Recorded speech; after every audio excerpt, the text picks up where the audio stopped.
5 fast farming fundamentals. Today we're going to cover 5 tips to improve your efficiency while farming echoes. These strategies apply to any build at any player's skill level. Sort tabs are simple. By dedicating a couple tabs to be able to leave an echo, drop some stuff in, and go quickly back into another echo, we're able to maintain our rhythm while running those. This also allows us to group certain actions together, such as shattering or reviewing rare and unique items. It's kind of like being a factory worker. You're focused on one task at a time, so you're as efficient as possible while doing that. Not only that, but now we're not wasting time jumping back and forth between the stash and the vendor between echoes. The more time you actually spend in an echo, actively in combat, the more times you're pulling that loot lever. Loot filters are super important. By maintaining a good loot filter, we're able to save a lot of time by not having to check things that fall on the ground to see if they're upgrades for our build. This also allows us to filter out certain items that we really just don't want to look at, like exalted items with junk affixes. I also like to keep my eye out for certain items that I might need to shatter for another build, or even keep my eye out for pieces of gear that I need for other builds. By doing all of this, we're ensuring everything we pick up is actually something high value.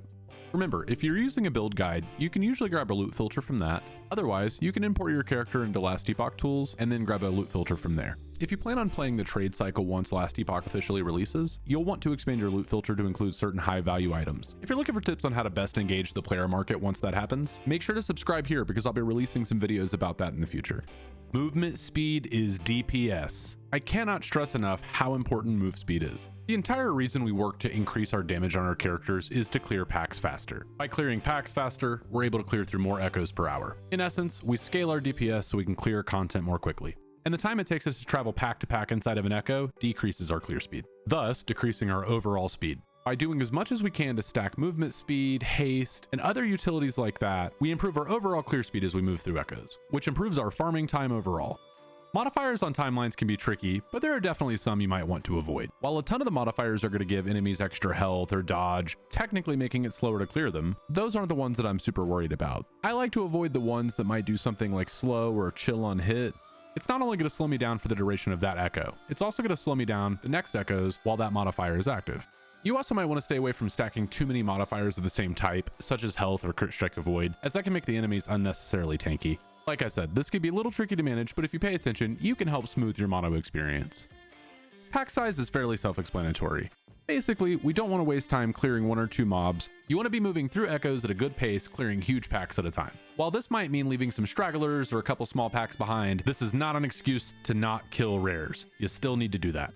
This also might mean quickly determining the path that the enemies are going to take whenever you're on the screen and running around a little bit to try to group them all together before you do an AoE attack. This may sound trivial, but we really need to make the most of our time inside of an echo. By doing this and only clearing 80 to 90% of the mobs that we might see, we're able to make a lot better use of our time.